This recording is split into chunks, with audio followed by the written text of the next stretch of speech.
Hello दोस्तों, नमस्कार। मैं मोहन मीणा बायोलॉजी के अंदर आज एक नया टॉपिक स्टार्ट करने जा रहा हूँ। दोस्तों, ये नया टॉपिक है जो बोर्ड के एग्ज़ाम के अंदर और कंपटीशन के अंदर और बोर्ड ये जो आपके काफ़ी इससे क्वेश्चन बनता है। अच्छा टॉपिक है ये कोशिका विज्ञान का माइटोकॉन्ड्रिया, जिसे कोशिका का पावर हाउस या शक्ति ग्रह भी कहते हैं। ये श्वसनीय कोशिकांग है दोस्तों। इसमें कई प्रकार के जो क्वेश्चन अपने देखने को मिलते हैं आजकल, जो ये कंपटीशन होते हैं उनमें, बोर्ड एग्जाम में, नीट जेट वगैरह आदि में भी इसके काफ़ी कंपटीशन देखने को मिलते हैं। दोस्तों, मैं ये जो टॉपिक माइटोकॉन्ड्रिया पढ़ाने जा रहा हूँ, आपको ये जो है टॉपिक पूरा समझ में आएगा। आप पेशेंस रखें, इसको ज़रूर देखना। आपको माइटोकॉन्ड्रिया से संबंधित जो रचना है, इसके कार्य के बारे में पूरी मैं जानकारी अवगत कराऊंगा।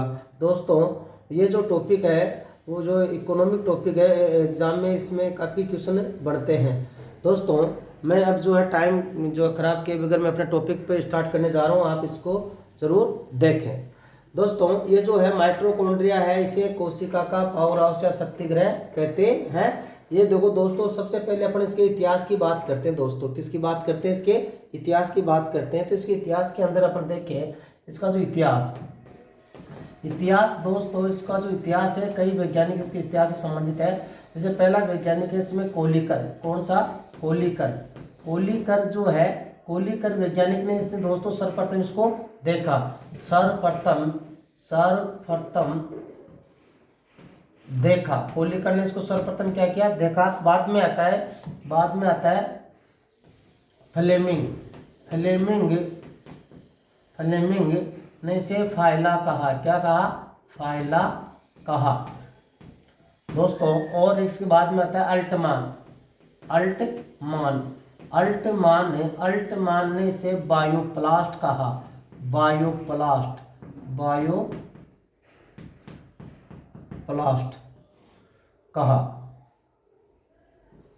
अल्टमान ने इसे बायोप्लास्ट कहा। फिर इसके बाद में आता है दोस्तों, अल्टमान आ गया, इसके बाद में आता है सी बेंडा ने इसे माइटोकॉन्ड्रिया जो है माइटोकॉन्ड्रिया नाम या शब्द दिया, माइटोकॉन्ड्रिया नाम।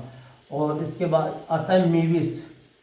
दोस्तों, मीविस जो वैज्ञानिक था, मीविस ने इसे सर्वप्रथम पादप कोशिका में देखा। सर्वप्रथम पादप कोशिका में देखा।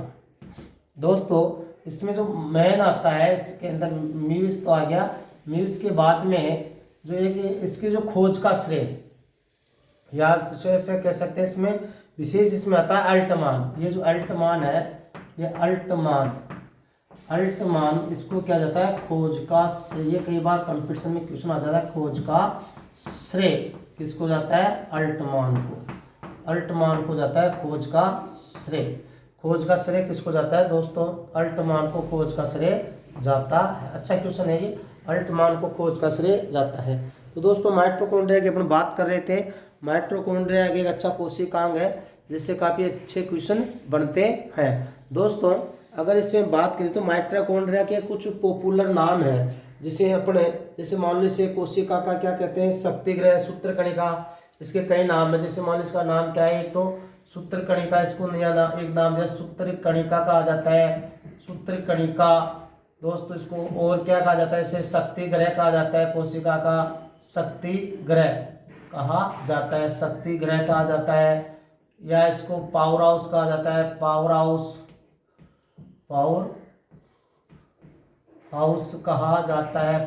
कहा जाता है इसको। पावर हाउस के अलावा इसको और भी कई नए जो पावर हाउस कहा जाता है। स्लीपर कोशिकांग भी कहा जाता है।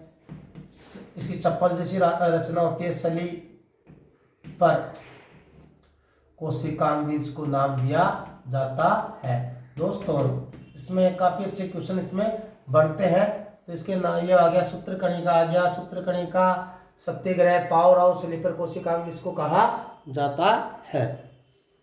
कोशिका का पावर हाउस भी कहा जाता है, सूत्रकणिका भी कहा जाता है। इसको कई नामों से जो है। अब दोस्तों, अपन इसकी बात करते हैं इसकी संरचना की। दोस्तों अगर इसकी जो संरचना की बात करें तो इसकी जो संरचना है, मान लो इसकी जो ये है संरचना, अपन इसकी संरचना की बात करते हैं, स्ट्रक्चर, संरचना। दोस्तों इसकी जो संरचना है वो जो दोहरी झिल्ली वाला कोशिकांग है, ये क्या है, दोहरी झिल्ली, दोहरी झिल्ली। इसकी जो संरचना कैसी होती है, दोहरी झिल्ली वाला, दोहरी झिल्ली वाला कोशिकांग, कोशिकांग, दोहरी झिल्ली वाला कोशिकांग है। और इसके साथ दो भाग होते हैं, इसके कितने भाग होते हैं, दो भाग, दो भाग होते हैं। एक भाग तो होता है इसका, दो भाग होते हैं, एक तो इसका भाग होता है क्रिस्टी, क्रिस्टी, और दूसरा होता है दोस्तों मैट्रिक्स, क्रिस्टी और मैट्रिक्स। इसकी संरचना कितने भाग होते हैं, दो भाग। अब देखो ये जो संरचना है, अपन इसकी जो ये संरचना है, अपन इसको संरचना को डायग्राम के द्वारा समझेंगे। किसके द्वारा, डायग्राम के द्वारा इसको समझेंगे।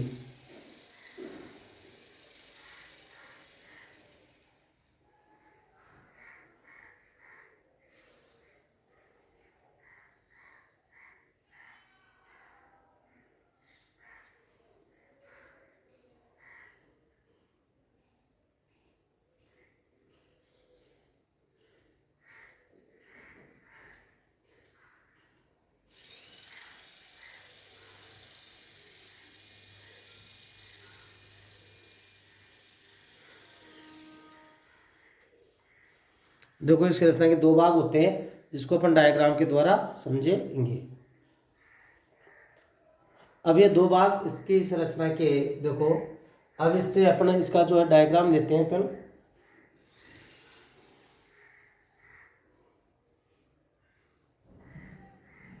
देखो ये एक स्लीपर कोशिकांग इसे अपन कहते हैं। इसकी ये तो बाह्य झिल्ली होती है, ये क्या होती है, इसकी बाह्य झिल्ली, बाह्य झिल्ली होती है।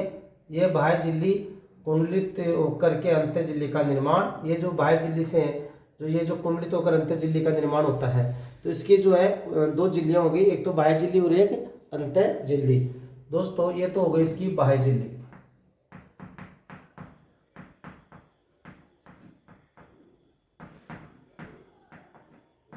बाह्य झिल्ली, और ये जो इसके बाद में ये जो ये जो कुंडलित के समान उभार बनाती है, ये अंतः झिल्ली होती है। इसमें ये जो है अंतः झिल्ली कुंडलित होती है, इसको दूसरी ये जो झिल्ली होती है, दूसरी अंतः झिल्ली।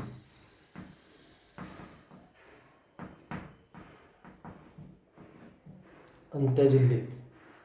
अब देखो ये जो कुंडली के समान ये उभार बनते हैं अंतः झिल्ली पर, ये जो है ये जो कुंडली के समान उभार बनते हैं, इन उभारों को नाम दिया जाता है क्रिस्टी। इन उभारों को नाम दिया जाता है दोस्तों क्रिस्टी।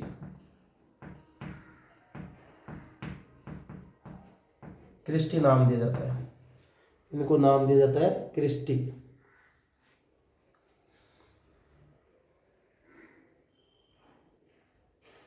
देखो दोस्तों ये जो क्रिस्टी होती है, इस क्रिस्टी पर उभारयुक्त रचना पाई जाती है, उभार के समान एक रचना उभारयुक्त रचना पाई जाती है। इन क्रिस्टी पर उभारयुक्त रचना पाई जाती है, इसे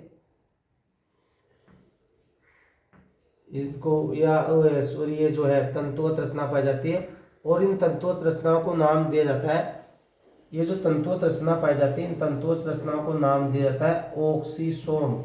क्या नाम दिया जाता है, इनको नाम दिया जाता है ऑक्सीसोम। ये तंतु के समान रचनाएं होती है, इनको नाम दिया जाता है ऑक्सीसोम।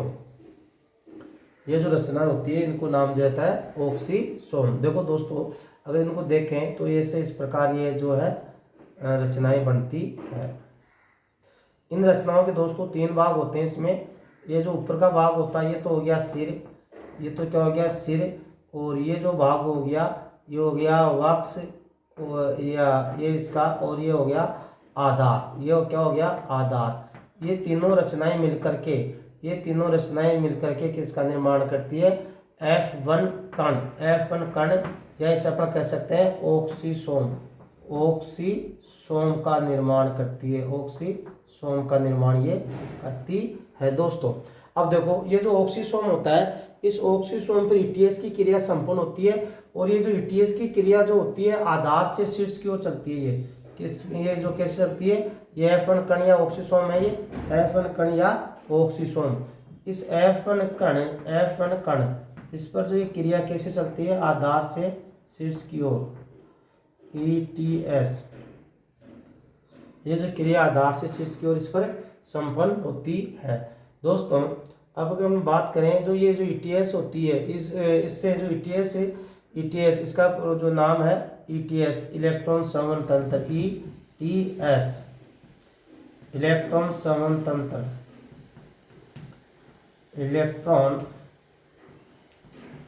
संवहन तंत्र, इलेक्ट्रॉन संवहन तंत्र होता है। इससे किसका निर्माण होता है, एटीपी, एटीपी निर्माण, एटीपी निर्माण होता है। इससे किसका निर्माण होता है, एटीपी का निर्माण होता है।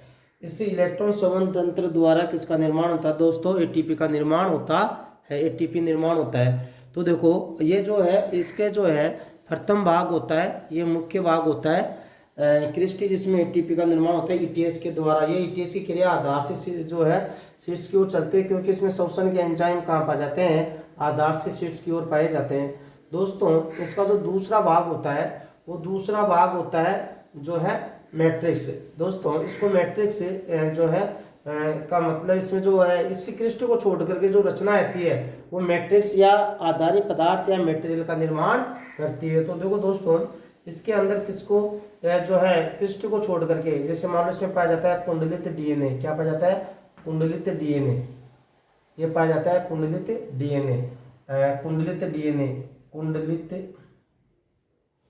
कुंडलित डीएनए, कुंडलित डीएनए, कुंडलित डीएनए के अलावा इसमें पाए जाते हैं 17 राइबोसोम। क्या पाए जाते हैं, ये 17 राइबोसोम, 17 राइबोसोम होते हैं। राइबोसोम के अलावा इसमें क्या होती है, भिन्न भिन्न प्रोटीनें होती है, भिन्न भिन्न प्रोटीनें, और भिन्न भिन्न प्रोटीनें के अलावा इसमें क्या होता है, बिखरा हुआ आरएनए। ये क्या होता है, बिखरा हुआ आरएनए। ये जो आदि रचनाएं होती है, ये जो मिलकर के इसके दूसरे भाग का निर्माण करती है। दूसरा भाग होता है कौन सा, दूसरा भाग जो होता है इसका, वो जो होता है दोस्तों, दूसरा भाग हो गया इसका मैट्रिक्स हो गया, मैट्रिक्स या आधारित पदार्थ, मैट्रिक्स, ये दूसरा भाग हो गया दोस्तों। इस मैट्रिक्स के अंदर एक विशेष चक्कर चलता है जिसे अपन कहते हैं क्रेब्स चक्कर। क्या चलते हैं, इसे बोलते हैं क्रेब्स चक्कर, क्रेब्स चक्कर भी कहते हैं। इस क्रेब्स चक्कर को एक नया नाम दिया जाता है माइटोकॉन्ड्रियल